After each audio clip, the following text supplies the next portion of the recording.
Mis padres usaron el 95% de mis 5 millones de ahorros en acciones para mi hermano.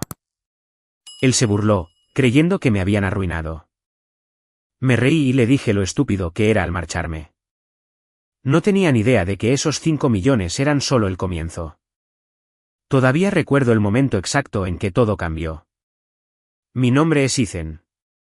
Tengo 35 años.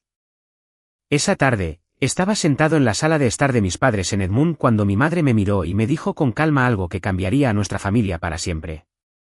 Gastamos el 95% de tus 5 millones de dólares de ahorros para invertir en acciones para tu hermano. Lo dijo tan casualmente, como si simplemente me estuviera diciendo que cenaríamos esa noche. Miré a mi madre. Durante unos segundos, no pude procesar lo que acababa de oír. Entonces mi padre asintió sin siquiera mirarme a los ojos. Él necesitaba el capital, dijo. Esto es por el bien de toda la familia. Toda la familia. Esa frase casi me hizo reír porque, de alguna manera, cada vez que querían algo de mí, todo era siempre por la familia. Pero cuando llegaba el momento de darme algo a mí, siempre se trataba de mi hermano. Mi hermano estaba sentado cómodamente en el sillón. Se reclinó, cruzó los brazos y sonrió lentamente. Luego me miró directamente. No te queda ni un centavo ahora, ¿verdad? Hizo una pausa. Luego sonrió con suficiencia y añadió, a partir de ahora, nosotros seremos los ricos. Me reí. No fue una risa feliz. Fue aguda, repentina, casi imposible de controlar. Mi risa resonó en la silenciosa sala de estar mientras los tres me miraban como si hubiera perdido la cabeza. Entonces la risa se detuvo. Bajé lentamente mi teléfono. Miré directamente a mi hermano y dije solo una cosa. ¿Eso es realmente estúpido?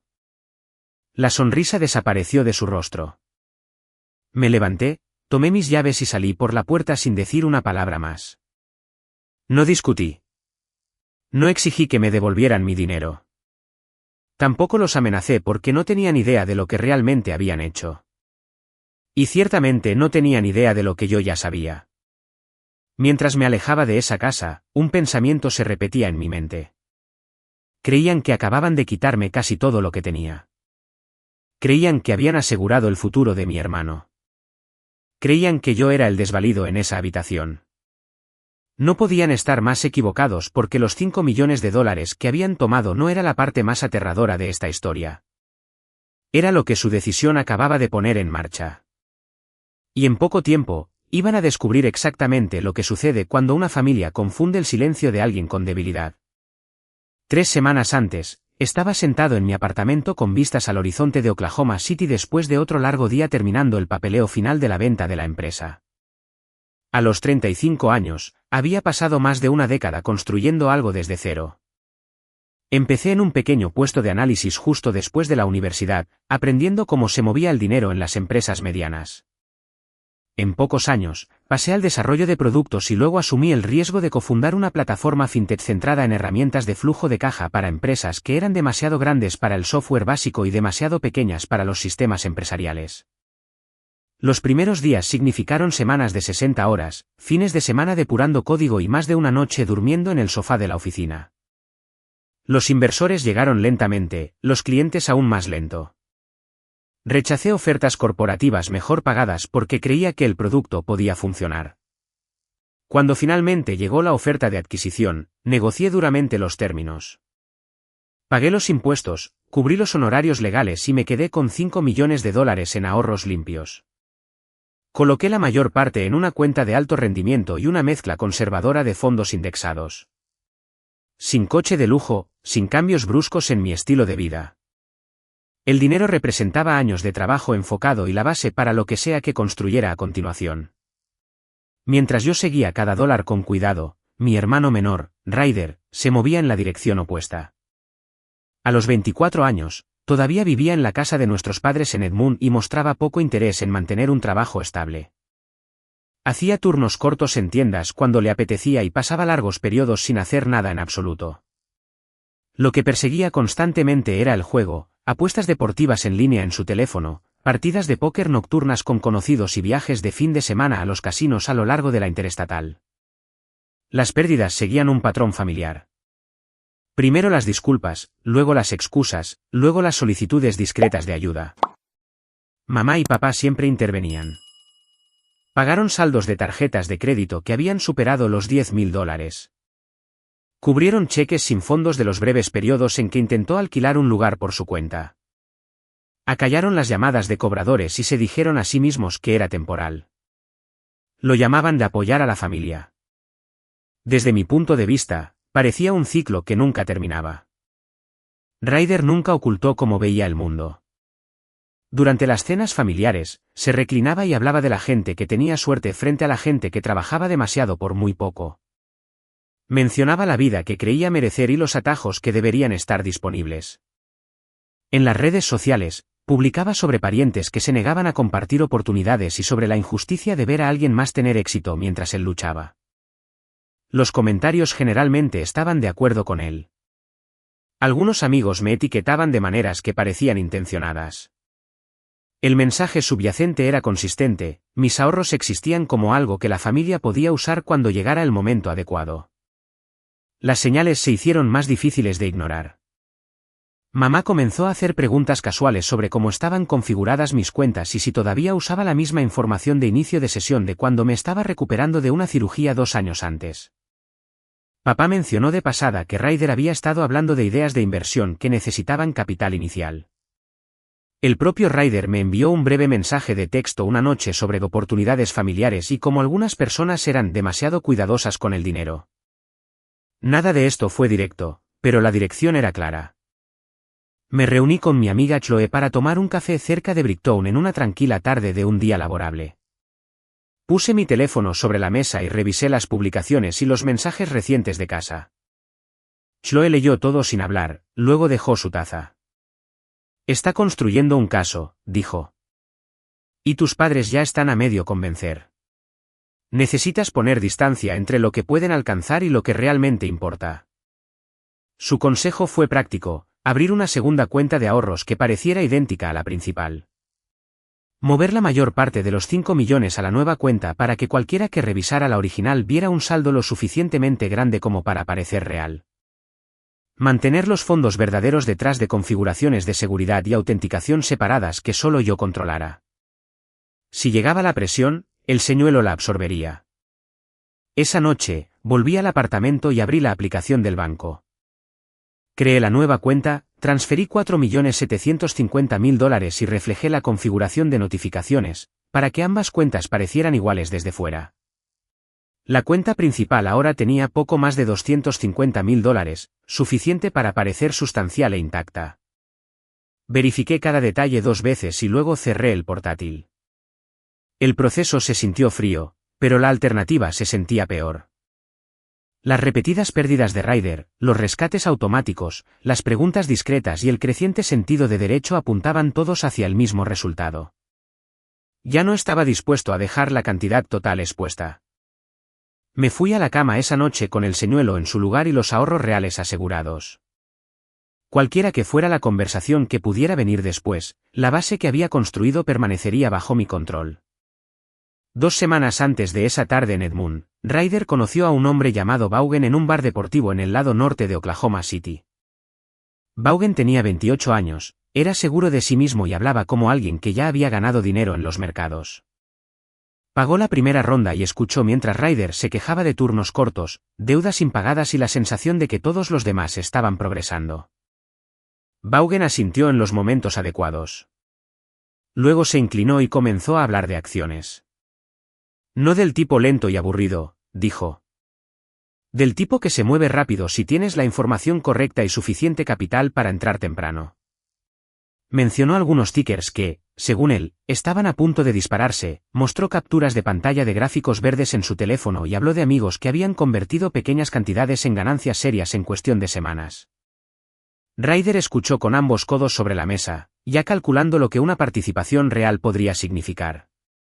Durante los días siguientes, se encontraron de nuevo en el mismo bar y una vez en una cafetería cerca del río. Vaughan expuso un plan simple con creciente detalle. Ryder necesitaba capital real, no el dinero sobrante de un sueldo de dependiente. Si la familia podía liberar una gran suma, podrían subirse a la ola juntos y todos saldrían ganando. Vaughan se ofreció a manejar las operaciones, gestionar el momento y mantener el riesgo controlado. Lo hizo sonar como algo seguro envuelto en un beneficio familiar. Habló de puntos de entrada, periodos de tenencia cortos y cómo el mercado recompensaba a las personas que se movían con decisión. Ryder comenzó a repetir las frases en casa, probándolas con mamá y papá en conversaciones casuales. Una noche, Ryder llevó a Vaughan a la casa en Edmund. Mamá y papá se sentaron en la mesa de la cocina mientras Vaughan explicaba la oportunidad con frases tranquilas y mesuradas. Habló sobre el momento del mercado, sobre posiciones que debían abrirse antes del próximo ciclo de ganancias y sobre cómo esperar más significaría perder la oportunidad. Mostró más gráficos, esta vez en una tableta, y los guió a través de números que parecían limpios y optimistas. Ryder añadió su propia presión. Les recordó las deudas que ya habían cubierto por él y cómo esta vez el dinero trabajaría en lugar de desaparecer. Dijo que estaba listo para cambiar y que esta era la oportunidad de hacerlo permanente. Mamá parecía insegura y preguntó qué pasaría si las acciones caían. Papá hizo algunas preguntas sobre el riesgo y sobre si un extraño debería estar involucrado. Vaughan respondió a cada una con la misma confianza firme. Prometió que los rendimientos cubrirían las deudas anteriores y dejarían un extra para toda la familia. La conversación duró casi 2 horas. Al final de la noche, la decisión se había formado. Todavía tenían el acceso temporal que les había dado durante mi recuperación 2 años antes. La información de inicio de sesión nunca se había cambiado. Mamá y papá estuvieron de acuerdo en que era la ruta práctica. No había necesidad de preguntarme directamente y arriesgarse a una larga discusión que podría ralentizar todo. Vaughan y Ryder se quedaron hasta tarde guiándolos a través de los pasos en el ordenador de casa. Confirmaron los detalles de la cuenta, verificaron el saldo disponible y prepararon el monto de la transferencia. A la tarde siguiente, la transferencia se realizó. Usando las credenciales antiguas, movieron $4.750.000 de la cuenta principal a una cuenta de corretaje que Vaughan había ayudado a Ryder a abrir días antes. El saldo restante en la cuenta original parecía lo suficientemente grande como para no levantar una alarma inmediata si alguien lo miraba. Los correos electrónicos de confirmación llegaron a la bandeja de entrada conjunta que mamá y papá monitoreaban. Vaughan verificó los números en su teléfono y asintió una vez. Ryder se reclinó con una amplia sonrisa y habló de la nueva vida que estaba a punto de comenzar, de coches y lugares a los que iría una vez que llegaran las ganancias. Mamá y papá miraron la pantalla y se dijeron a sí mismos que habían hecho lo correcto por la familia. Creían que el dinero seguía trabajando para todos ellos.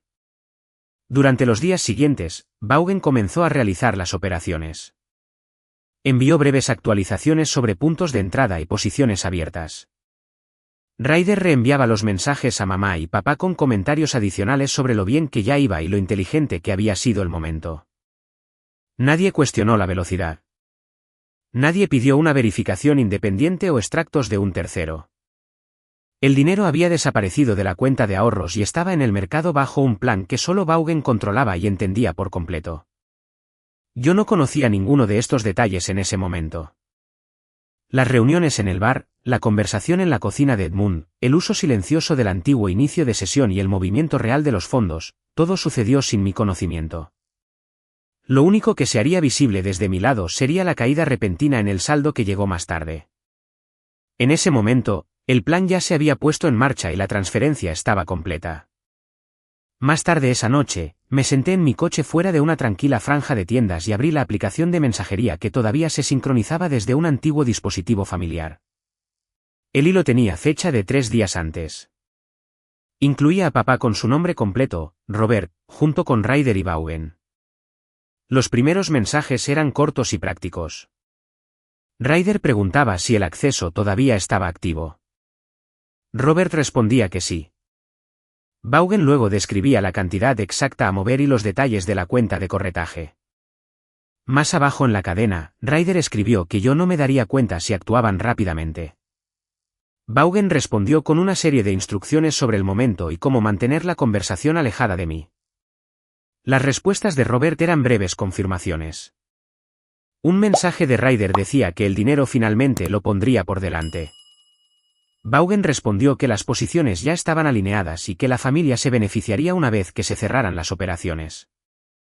Otro intercambio discutía cómo explicar el cambio si yo preguntaba demasiado pronto. Un mensaje posterior de Vaughan enumeraba la secuencia exacta para confirmar la transferencia y eliminar las notificaciones temporales. El lenguaje era directo. No había mención de emergencia o ayuda temporal. Era un plan coordinado desde el principio. Leí el hilo completo 2 veces, luego una tercera vez. Las marcas de tiempo coincidían con el periodo justo antes de que cambiara el saldo. Se habían compartido capturas de pantalla de confirmaciones de cuenta dentro del chat. Vaughan incluso había enviado una breve nota sobre mantener el saldo restante lo suficientemente alto como para evitar preguntas inmediatas. Todo lo que solo había sido una sospecha estaba escrito en texto plano entre los tres. Mis manos se mantuvieron firmes en el teléfono, pero el peso de las palabras se asentó lenta y completamente. Arranqué el coche y conduje hacia la dirección que Ryder había usado en un mensaje anterior. Era una unidad alquilada en el lado este de Oklahoma City. Las luces estaban encendidas detrás de las persianas. Aparqué, subí por el corto camino y llamé una vez. Ryder abrió la puerta. Vaughan estaba más atrás en la sala de estar con un teléfono en la mano, la pantalla todavía brillando. Levanté mi propio teléfono y les mostré el hilo abierto. ¿Planeasteis esto con papá? Los mensajes están aquí mismo. El rostro de Ryder se tensó. Miró a Vaughan, luego de nuevo a mí. Lo estás haciendo más grande de lo que es. Fue por la familia. Vaughan dio un paso adelante e intentó mantener la voz uniforme. La ventana del mercado se estaba cerrando. Nos movimos cuando tuvimos la oportunidad. Se suponía que todos ganarían con ello.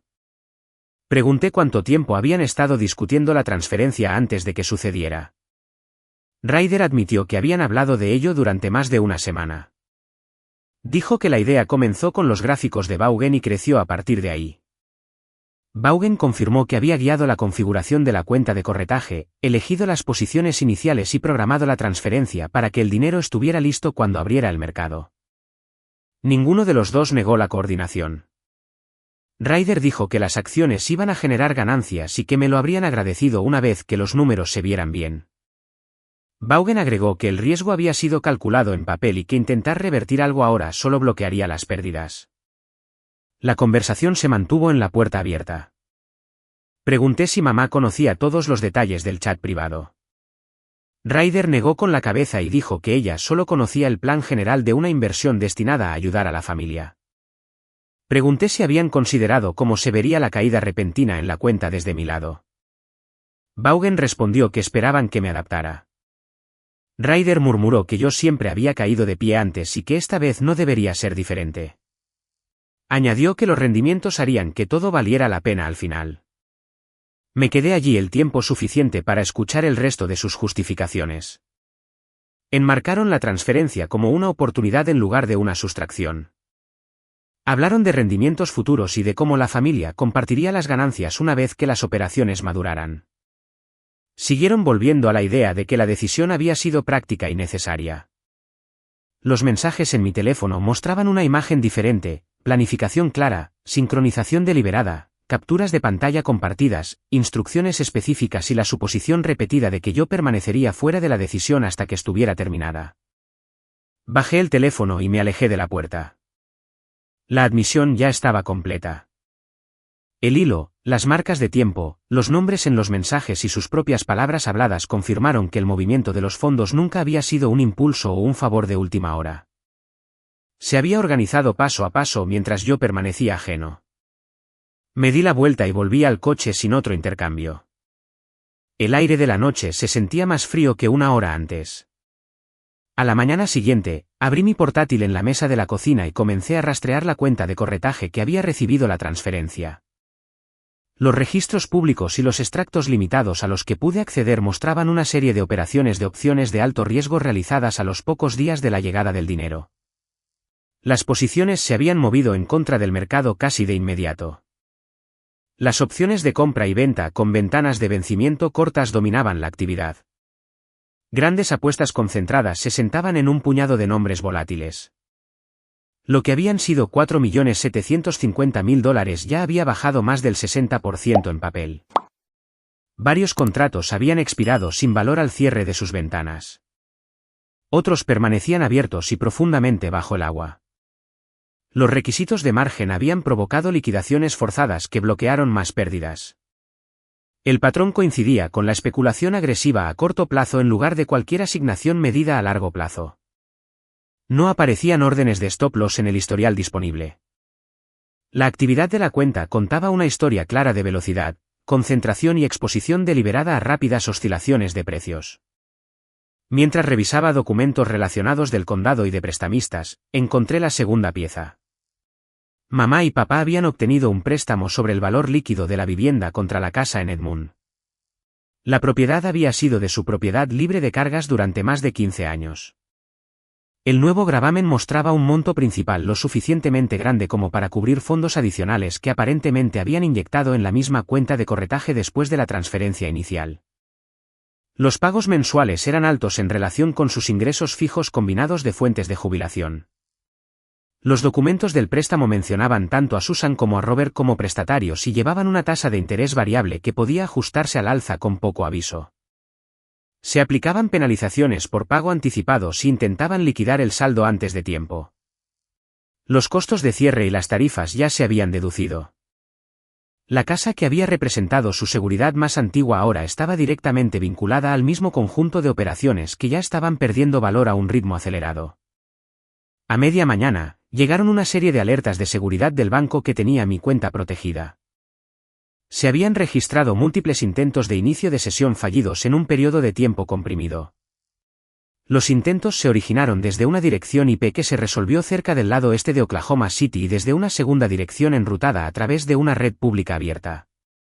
Las marcas de tiempo se agruparon en las horas posteriores a que yo hubiera dejado la unidad alquilada la noche anterior.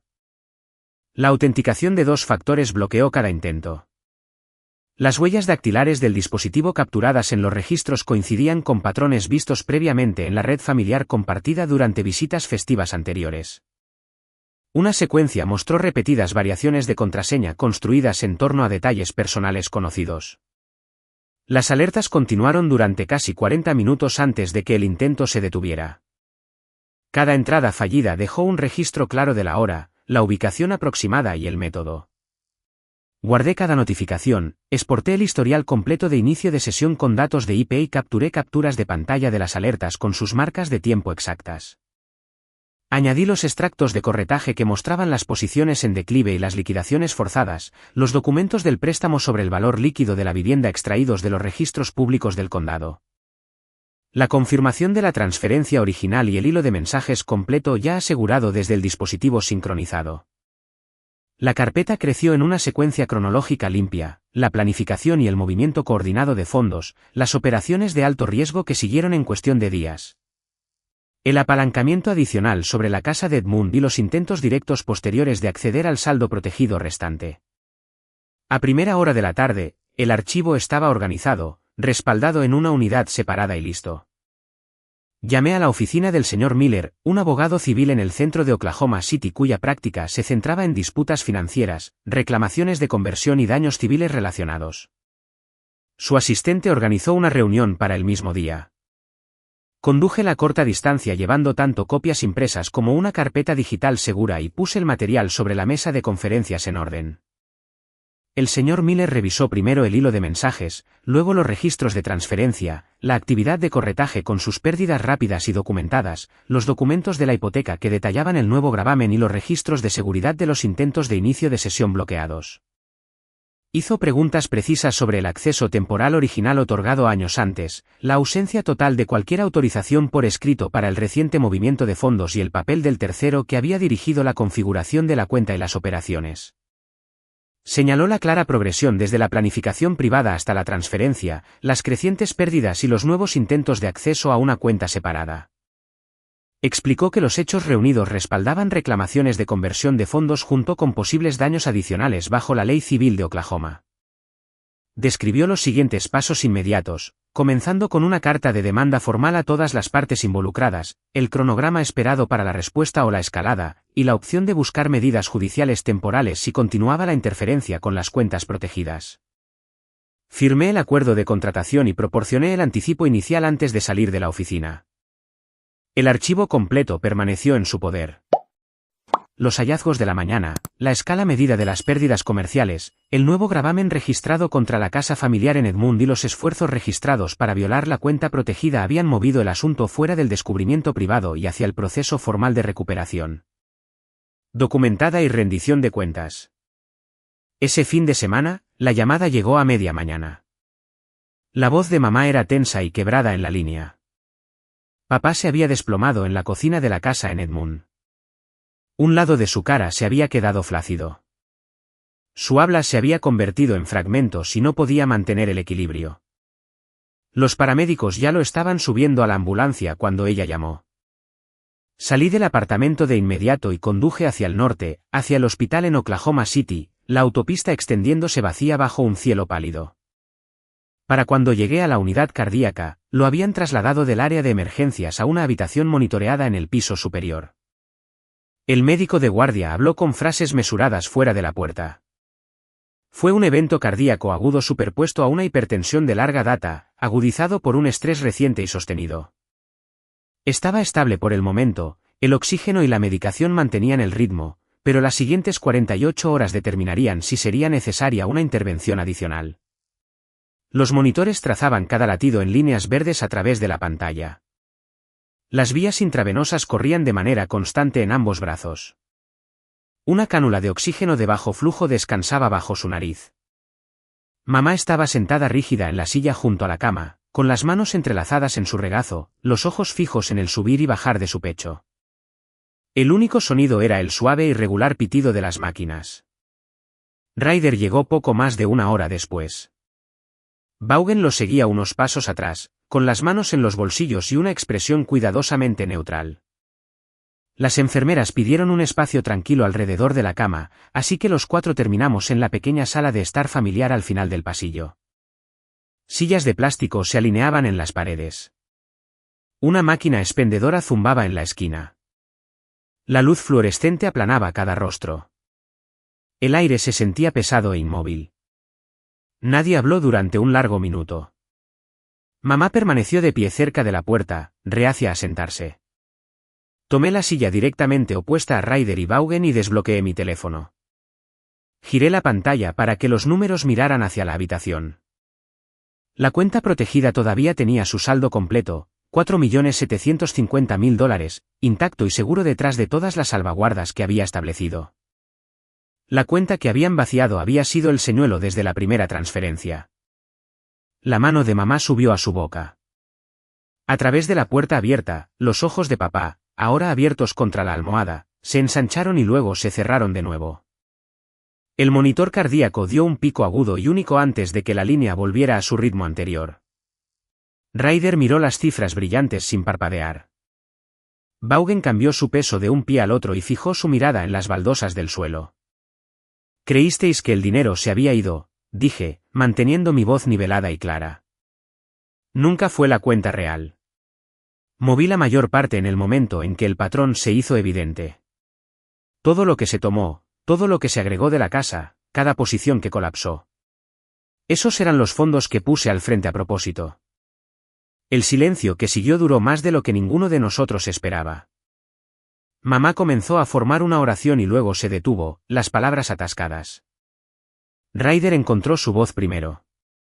Dijo que el mercado todavía tenía espacio para recuperarse, que las pérdidas en papel no eran lo mismo que las pérdidas definitivas.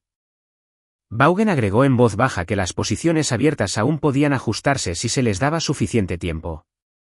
Dejé que ambas declaraciones quedaran en el aire sin respuesta.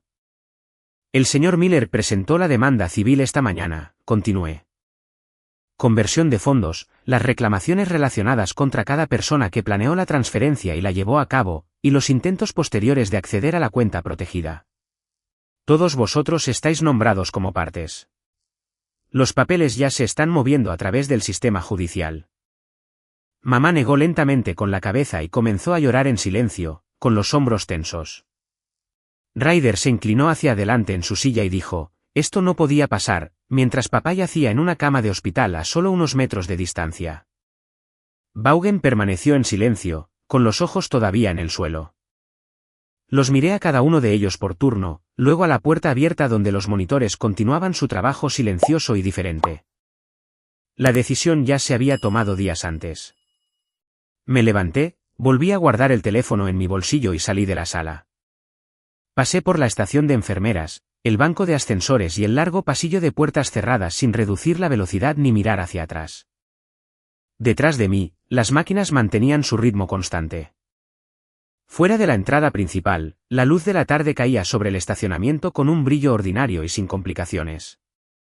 Me subí al coche, cerré la puerta y me senté por un momento con ambas manos en el volante antes de girar la llave y alejarme. En los meses que siguieron, la demanda se movió a través del sistema del Tribunal Civil del Condado de Oklahoma con una velocidad deliberada. El señor Miller presentó la petición verificada en el Tribunal de Distrito nombrando a Ryder, Vaughan, Susan y Robert como demandados. Las causas de acción se centraron en la conversión de fondos, el enriquecimiento injusto, la conspiración civil y los daños relacionados derivados del movimiento no autorizado de dinero y las acciones que siguieron. Se emitieron citaciones y se completó la notificación del proceso a cada parte dentro del periodo legal. Los 4 demandados comparecieron a través de sus abogados. Las mociones iniciales para desestimar por no presentar una reclamación válida fueron informadas y argumentadas por escrito. El tribunal las denegó en una breve orden escrita, considerando que los hechos alegados eran suficientes para proceder al descubrimiento formal. La fase de descubrimiento se extendió por varios meses. Ambas partes presentaron conjuntos de interrogatorios, solicitudes de producción de documentos y solicitudes de admisión. Se presentaron bajo una orden de protección emitida por el tribunal extractos bancarios completos, confirmaciones de transferencias internas, historiales completos de cuentas de corretaje, el archivo completo del préstamo sobre el valor líquido de la vivienda vinculado a la propiedad de Edmund. Registros de teléfonos celulares que abarcaban el periodo relevante y el hilo de mensajes archivado. Se programaron y tomaron declaraciones en secuencia en varios despachos de abogados. Me senté para la mía primero y respondí preguntas durante casi 5 horas, adhiriéndome estrictamente a la cronología documentada. La declaración de Ryder ocupó la mayor parte de un día completo. Caracterizó la planificación como una discusión familiar informal y describió las operaciones como riesgos de mercado calculados en lugar de especulación imprudente. La declaración de Vaughan se centró en su supuesto estatus como asesor no remunerado e informal y buscó distanciarse de la autoridad final sobre la cuenta. Susan y Robert comparecieron por turno, cada uno con un aspecto físicamente disminuido por la tensión continua, y declararon repetidamente bajo juramento que habían actuado creyendo que la inversión finalmente serviría a toda la familia. Se designaron testigos expertos por ambas partes. Un contador forense preparó cronogramas detallados calculando el capital principal convertido, las pérdidas comerciales realizadas y la acumulación de intereses previos al juicio según el estatuto aplicable. Un segundo experto abordó las características de la actividad de opciones a corto plazo y la ausencia de controles ordinarios de gestión de riesgos. Las conferencias previas al juicio, dirigidas por el juez asignado, redujeron las cuestiones controvertidas restantes y fijaron una fecha de juicio firme. Se llevaron a cabo conversaciones informales de acuerdo en los pasillos del juzgado y a través de los abogados por teléfono. Sin embargo, ninguna produjo una resolución. Decliné la invitación a una mediación formal. El principio de responsabilidad registrada tenía más peso que cualquier compromiso confidencial. Por lo tanto, el caso se fijó para un juicio sin jurado en el principal juzgado del centro de Oklahoma City. El juicio en sí ocupó 2 días completos. La sala del tribunal era formal y silenciosa, con paneles de madera y un estrado elevado. Las declaraciones iniciales se mantuvieron concisas y enfocadas. El señor Miller presentó la secuencia cronológica respaldada por las pruebas numeradas, el acuerdo de acceso temporal original, la coordinación de mensajes privados entre las partes, la transferencia real de fondos, la posterior actividad comercial de alto riesgo.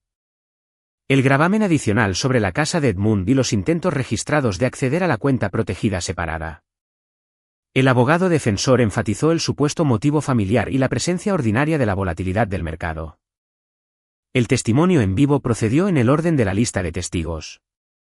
Describí la decisión de establecer la cuenta secundaria y el momento en que cambió el saldo visible. El contador forense guió al tribunal a través de hojas de cálculo y gráficos de resumen que mostraban el déficit exacto y el cálculo de intereses. Ryder y Vaughan subieron al estrado y en gran medida reafirmaron las posiciones avanzadas en sus declaraciones. Susan y Robert dieron testimonios comparativamente breves desde el estrado de los testigos, con voces medidas y bajas. Los argumentos finales consumieron menos de una hora en total. El juez tomó un breve receso y regresó la misma tarde para dictar sus conclusiones de hecho y conclusiones de derecho directamente desde el estrado. El tribunal determinó que la transferencia de fondos constituía conversión bajo la ley de Oklahoma, que los mensajes contemporáneos demostraban una intención coordinada en lugar de un impulso aislado, y que los esfuerzos posteriores para acceder al saldo protegido restante agravaban el daño general. Se dictó sentencia a mi favor por el monto principal completo de los fondos convertidos, junto con los intereses legales previos al juicio y una suma adicional que representaba los daños consecuentes documentados, lo que produjo una adjudicación total de poco más de $5.200.000. Las costas judiciales y una parte razonable de los honorarios de los abogados se impusieron a los 4 demandados de forma conjunta y solidaria. Los procedimientos de ejecución posteriores a la sentencia comenzaron a los pocos días de la orden sellada. El secretario del tribunal emitió rápidamente órdenes de ejecución. Se identificaron, congelaron y embargaron las cuentas bancarias asociadas con Ryder y Vaughan. Se registró debidamente un gravamen judicial contra el título legal de la propiedad de Edmunds en los registros de la propiedad del condado. Se presentaron solicitudes de descubrimiento posteriores a la sentencia en busca de información financiera actualizada de cada demandado. Las cuentas de corretaje separadas de Vaughan desencadenaron una revisión interna adicional por parte de la firma de corretaje que las mantenía. La oficina del sheriff del condado coordinó los pasos prácticos de localización y cobro de activos. No se dictó ninguna suspensión automática y ninguna moción posterior alteró la trayectoria de la sentencia tal como estaba escrita. La decisión formal permaneció en pleno vigor. La secuencia extendida de presentación, práctica de descubrimiento, presentación en el tribunal y ejecución inicial había producido tanto una determinación legal clara como los mecanismos procesales concretos necesarios para buscar la recuperación bajo la sentencia. Un año después del juicio, las consecuencias se habían asentado en formas permanentes. Ryder se declaró en bancarrota del capítulo 7. Después de sucesivos embargos bancarios y el gravamen judicial registrado, se eliminaron sus últimas cuentas accesibles. Su puntaje de crédito cayó al nivel más bajo y no mostró una recuperación significativa en los meses siguientes. Las solicitudes de empleo que incluían verificaciones de crédito o antecedentes de rutina fueron rechazadas con creciente frecuencia. Pasó por una sucesión de alquileres a corto plazo y estancias temporales en los sofás de personas que alguna vez habían sido conocidos casuales. El lenguaje de la riqueza rápida, el momento del mercado y el beneficio familiar compartido desapareció por completo, reemplazado por las realidades diarias más estrechas de cuentas financieras cerradas. Acceso restringido al crédito ordinario y la carga administrativa de una sentencia pública que surgía en cada nueva evaluación. Vaughan se encontró con la misma maquinaria de ejecución. Las nuevas cuentas bancarias y de corretaje se congelaban casi tan pronto como se abrían, una vez que los sistemas de cumplimiento automatizados registraban la orden pendiente. Las empresas que anteriormente habían mantenido relaciones residuales las terminaron después de revisiones internas. Dejó el área de Oklahoma City por completo, reubicándose en una ciudad más pequeña a varias horas al oeste y ocupando una serie de alquileres de mes a mes. Su huella digital se redujo al mínimo requerido para la comunicación básica. El papel de asesor informal que había reclamado durante el periodo de planificación ya no existía en ningún contexto profesional. Los antiguos contactos simplemente dejaron de responder. La casa en Edmunds pasó por una ejecución hipotecaria después de que tanto el gravamen judicial como el préstamo anterior sobre el valor líquido de la vivienda cayeran en mora concurrente. La propiedad se vendió en una subasta pública por un precio que no cubrió ninguna de las dos obligaciones en su totalidad. Susan y Robert perdieron el capital que habían acumulado durante décadas de propiedad. Los saldos médicos residuales del evento cardíaco continuaron generando estados de cuenta mensuales. Sin activos inmobiliarios restantes y solo con reservas de efectivo limitadas, se mudaron a un modesto centro de vida asistida en las afueras del área metropolitana. Sus ingresos de jubilación combinados cubrían la tarifa base de la instalación y los medicamentos necesarios, sin dejar casi nada más allá de eso. El contacto externo se volvió escaso. Las cartas y los mensajes electrónicos dirigidos a mí fueron rechazados en el punto de recepción, y después de un tiempo, dejaron de llegar por completo. Mantuve una separación completa sin excepción. Los números de teléfono se cambiaron y nunca se distribuyeron. Los filtros de correo electrónico rechazaron cada variante conocida de sus direcciones. El correo físico fue rechazado en la recepción del edificio y marcado como devolver al remitente. No hubo tarjetas de felicitación, ni preguntas sobre el estado, ni conversaciones preliminares sobre un contacto limitado o supervisado. El proceso judicial había llegado a su fin formal. El límite personal no requería negociación adicional ni un ablandamiento gradual. Mi propia vida asumió un ritmo más tranquilo y autónomo.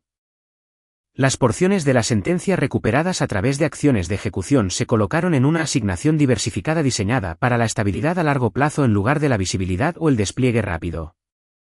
Me mudé a una residencia en el lado opuesto de la ciudad, más cerca de la pequeña suite de oficinas alquilada para la siguiente fase de trabajo. La actividad profesional continuó a un ritmo medido e ininterrumpido.